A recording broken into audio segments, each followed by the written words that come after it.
rebuilding. The catastrophic failure, a new start. Physically, mentally, our careers, our businesses. Step back, first step, next step. The driver in me just wants to get it done tomorrow. We'll do this, do that, let's move this, where are we at with this? You build some confidence, build some self-esteem, start to feel better about yourself. The Silverback Blueprint Podcast, a show for men over 40. We focus on getting stronger, staying motivated, building discipline, creating a community, and becoming truly happy.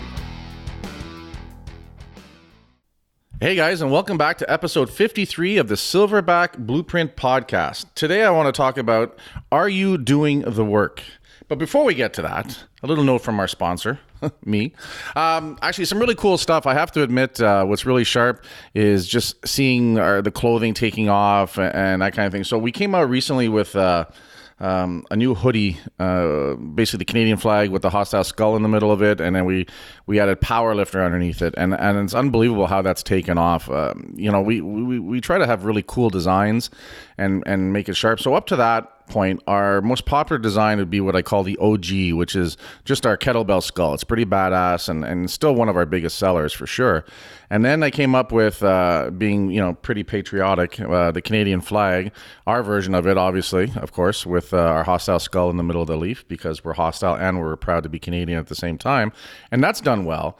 And then the other day I was just looking at some powerlifting stuff, and I'm like, I'm going to add the word powerlifter under that flag. And you know how it is, right? The light bulb came on, and I thought it'd be pretty cool. We went with a military green, and dude, it's taken off. It's phenomenal. We're selling the shit out of it and stuff. We got a cool offer that we're doing is basically if you buy the hoodie, I'm throwing in the same version of the t-shirt in for free. So it's, you're hot, you got the hoodie, you're cold, you got the t-shirt, I guess it's the opposite, eh? If you're hot, you got the t-shirt, and if you're cool or cold, you got the hoodie. And if it's, November Canadian weather, well, you wear both at the same time. But it's really sharp to see that take off. And, I see a bunch of our listeners are jumping in and using the Silverback for the 20% discount, which is what it's intended for. It's my way of thanking you guys for just taking the time out and listening to some of the drivel that I have to say. Some of it's good, and some of it's entertaining it, and some of it needs to be improved upon. I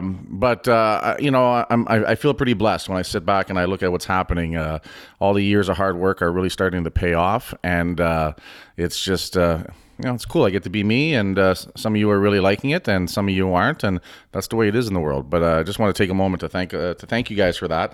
And as always, check out the hostilegear.com. We're always coming out with some new stuff and some cool stuff. And on to the show. So what I wanted to talk about today is we get caught up a lot of times in, looking for the next hack, the next trick. What is it I need to do? What are some of the tools that are going to help me and stuff? And obviously really important, when we're going out there looking to rebuild ourselves, right? Become the better version of ourselves, the version we've always wanted to be.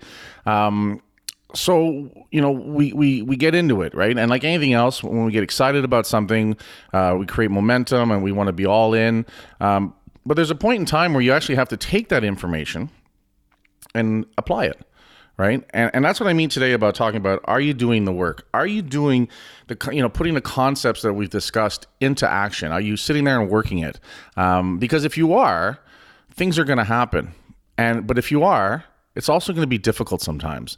And you know what? It's the things we do when no one's looking that really, really have the biggest effect on us, right? It's easy when we're at the gym and everyone's there and, you're training with your buddies and stuff like that, or you're in a group. It's easier to work hard because you're in that environment. And that's fantastic. That's motivational. That's accountability. It's wonderful. But it's, what are we doing? Are we getting up earlier and are we journaling? Are we getting up a little bit earlier and spending some time reading? Are we, doing that inventory on ourselves, the good, the bad, and the ugly? And then taking that information and then doing something with it, doing something about it, right? And I think that it's a natural hurdle that's going to happen to anyone that, undertakes this rebuilding and this process is, when we get to the point where, okay, I've got a lot of information now, now I need to put it into play. I need to put some action behind it, some hustle behind the muscle, as we say. And that can be overwhelming. And in fact, it can actually push you more into just the discovery phase, listening to more podcasts and coming up with ideas and writing down notes and stuff like that. And we can kind of get caught up in that, right? We call it the romance, the bromance. We get caught up in the glow of what we're doing. It's no different than if we're starting a new relationship where, no matter what that person, the eye of your affection does, it's all wonderful and beautiful and cute and stuff. 6 months later, you want to stab them in the fucking eye for doing the exact same thing they were doing earlier that you thought was so awesome, because the glow starts to wear off, right? We put so much energy behind it that we're overlooking some of the things that are there, but we don't want to see. So sometimes we'll overlook the fact that, hey, that means I got to get up at 5:30 in the morning or 6 in the morning or 6:30 in the morning every day. We know it, but we don't want to really believe it. We don't want to dwell on that part that too much. We know we need to eat a little bit better every day. We know we need to make sure we go to the gym even on the days when we don't want to, right? We know we're going to run into those hurdles, but we kind of we're able to quiet that down because we've got so much noise of the enthusiasm in front of us. And again, it's great, but there's a point where we have to regroup. There's a point where we have to sit down and sit there and look at, okay, what am I actually doing? What are the action steps that I'm doing that are new, that I'm being consistent with?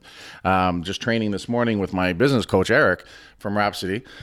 That's $20 for the plug. And we were talking about that. We were saying, at the end of the day, the frustrating part about coaching, and it doesn't matter if you're coaching training, powerlifting, if you're coaching bodybuilding, weight loss, coaching business, coaching mindset, whatever you do when you're coaching, the frustrating part is when you're working with clients and you have to deal with the fact that they're not always going to be putting in the work that they need to do.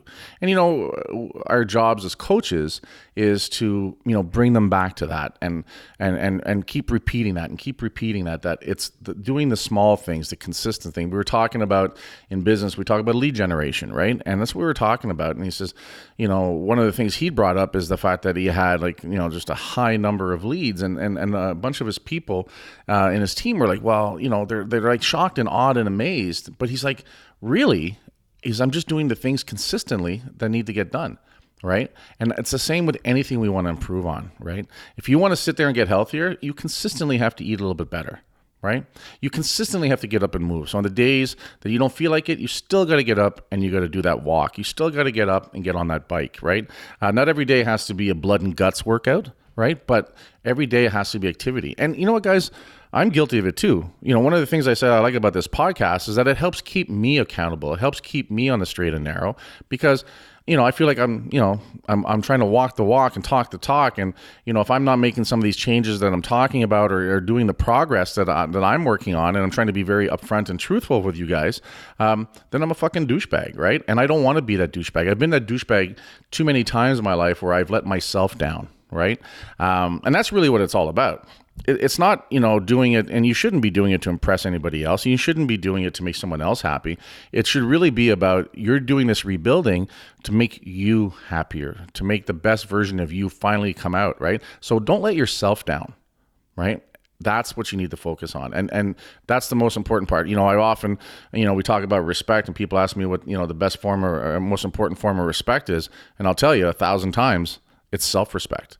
Right? Respecting yourself, being proud of yourself. But to do that, you've got to put the work in. You've got to log the miles. You've got to make those steps happen and sit back and look back on the week and say, you know what? Out of 7 mornings, I got up 6 mornings this week and I spent time working my journal. And I'll tell you right now, you do that for 6 mornings out of 7, shit's happening that week. Things are changing. Right?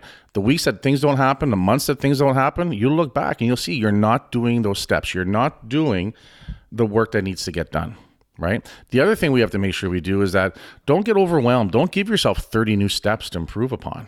Pick 1, pick 2, master those. Make them second nature. Be congruent with them, right? Stay focused. Do them more times than not. And then when they become a habit and they become something that is just automatic, then look at adding the next thing, right? But every once in a while, stop, take that inventory and look back and saying, hey, am I doing those basics, those fundamentals? And you'll see, even under best intentions, as we move further and more things are happening to us, we'll drift away from some of those basics that we were doing. And it's a normal thing, right? We talk about navigation, right? The pilot's always recalculating, what's happening to keep the plane on course because the wind's blowing it, things are happening and stuff. And so it's always coming off course a little bit. So it's always about the course corrections, right?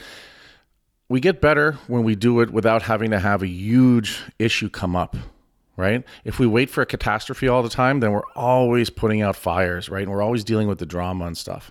Right? So let's avoid those, limit how often those happen by getting to these things sooner. Don't wait until there's no money in the bank account and you don't know how you're going to pay the mortgage, right? Figure out some ways that you can plug the leaks, save some money, and then earn some more money, right? So that doesn't happen anymore, right? But then stay on top of those things. So again, that's what I wanted to talk about today, guys. Be sure that you go back and you do the work, you do the steps. If you've come off track, pick one or two things, stay on them, get back on them, get focused, and then slowly add more to it and stuff. Course correct, get back into it. And again, within a week, crazy shit happens and stuff. So that's what I want to talk about today, guys. Head on over to iTunes, or at the end of this episode, if you've got the cool little podcast app on your phone, you can rate it right from there. If not, it does help us out a lot. I see we got a couple more 5 stars on iTunes. That really helps us, guys. It gives us some respect, some street cred with iTunes. And at the end of the day, it just lets me know that we're doing the right thing and that we're reaching and we're affecting, some people's lives, which is super important to me overall. I know sometimes it's a pain in the ass to go over and take the time to do it, but it really, really does make a big difference. So if you're getting anything from this, guys, I'd really appreciate you heading over to iTunes, leaving us that 5-star review and, a couple of cool comments and that kind of thing. And kurthaas@gmail.com if you need to get a hold of me for anything. And I'll talk to you guys later.